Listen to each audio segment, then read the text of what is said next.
On May 2, 1943, the Allies defeated the Axis African Corps, pushing Rommel out of Africa and back into Germany. The next step for the Allies was to invade Italy. At the time, Italy was controlled by the Axis powers. Mussolini, her dictator, was Hitler's political puppet. Through him, Hitler could control Italy's military resources. This was soon to change. The best way for the Allied forces to move from North Africa into Italy was through Sicily. But Hitler appeared to anticipate this invasion. He fortified Sicily's coastline with German R-boats to protect her shores. The Allies needed to come up with a plan to fool Hitler into believing Sicily was not the target. Carrying out the plan would fall on the shoulders of a man who never was. A fictional character created by the innovative mind of Ian Fleming, then a member of the British Secret Service. The most important characteristic of this spy was he needed to be dead. For obvious reasons, this plan was titled Not a Very Nice One. It made its way to the Double Cross Committee, the group responsible for supervising double agents and passing on information to the enemy.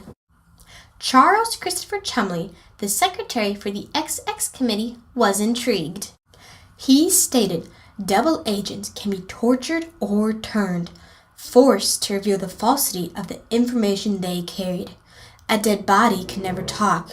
In other words, a corpse would be the perfect double agent. The not very nice plan was accepted and renamed Operation Mincemeat. Operation Mincemeat would fall under the Naval Intelligence of the XX Committee, led by Lieutenant Commander Ewan Montague.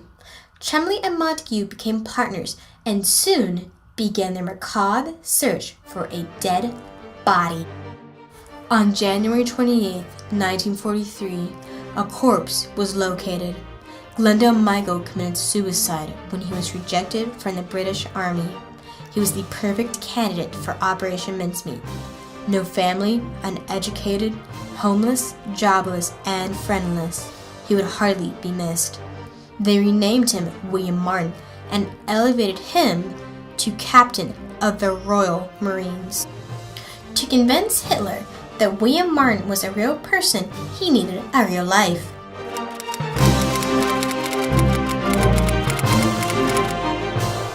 Basically, they had to create an entire real person behind this body, and without that, the operation would have been either a failure or at least extremely dangerous and unlikely to succeed.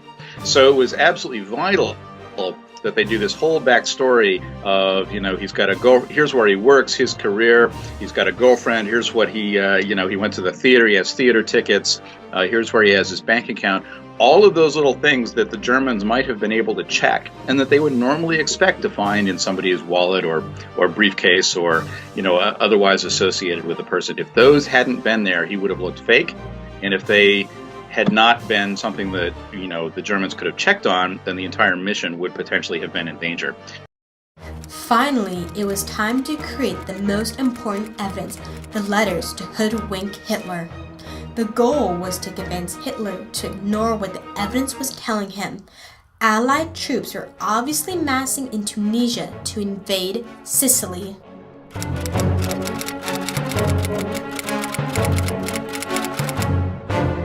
From Hitler's standpoint, once he'd conquered the bulk of Europe, his problem was how much of Europe do you keep a hold of and how much of Europe do you have to garrison? And one of the things that Operation Mincemeat is really about is distracting as many troops as possible from crucial places. The fake letters would suggest an Allied invasion of Sardinia, the Balkans, and Greece. Hitler's obsession with holding every inch of territory he had invaded would drive him to divert forces from Sicily to protect these three assets, even at the expense of strategic logic. The body would be dropped off the coast of Spain, near the fishing town of Huelva. Even though Spain declared itself neutral in World War II, it owed its alliance to Germany. This is why the body was dropped in Spain. Germany had helped the ruling Conservative Party of Francisco Franco during the Spanish Civil War. As a result, Huelva was a host to a nest of German spies.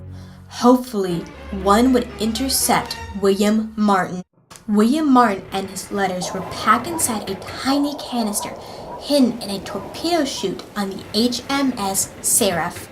After an 11-day journey, the corpse had reached its destination.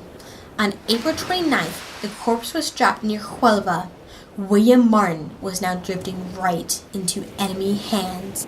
On April 30th, 1943, he washed up on the shore of Huelva and was taken for an autopsy, where it was determined he had died of drowning. His letters were secretly photographed by a German spy. William Martin had successfully completed his mission. On May 10th, 1943, these photos, along with their translations, were sent to German military intelligence headquarters located south of Berlin. They were then passed straight to Hitler's desk. Mincemeat had been swallowed whole, and Hitler was about to choke. Hitler moved his entire fleet of German R-boats along with their military supplies from Sicily and reassigned them to the Aegean to defend Greece. Finally, there was a gap in Hitler's naval defense of Sicily. Amphibious invasions are probably, the most dangerous, or one of the two most dangerous kinds of military operations you can mount.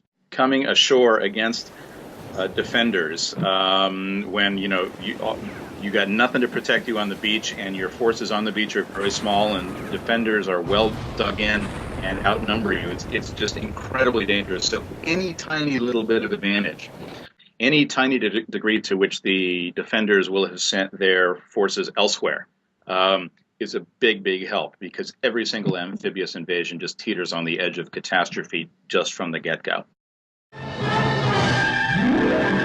From the shores of North Africa, the United Nations High Command launches the greatest amphibious military operation in history, the invasion of Sicily. On July 10, 1943, over 80,000 Allied soldiers left North Africa for the shores of Sicily. This was Operation Husky, or better known as the Sicilian Campaign. The Axis forces in Sicily were not expecting this attack. As battle reports began to arrive, it was evident that the enemy had been badly deceived as to the point of our attack.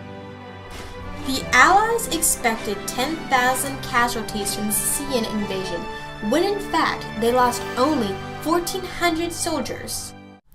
Operation Mincemeat undoubtedly contributed to the political turning point of the fall of Mussolini's government. By diverting German attention and resources elsewhere, pretty much anywhere else other than Sicily, it was a tremendous contribution to the success of that invasion, which then led very shortly thereafter to knocking Italy, Germany's major ally in Europe, right out of the war.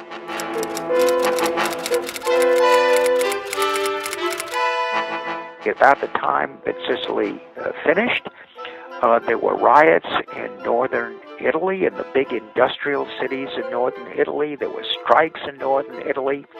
And it was really the end of Mussolini. For the Italians, it was pivotal.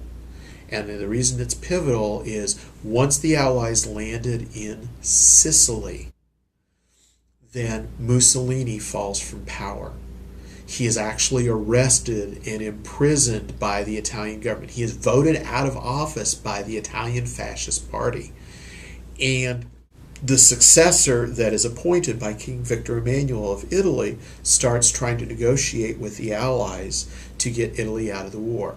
So that by the time the Allies are ready to land in Italy, the Italian government is ready to surrender, switch sides, and declare war on the Germans. In the end, Wendell Michael's corpse was buried in Spain, where he remained William Martin until 1998. Ian Fleming, the mastermind behind Operation Mincemeat, would continue to create many more spy stories.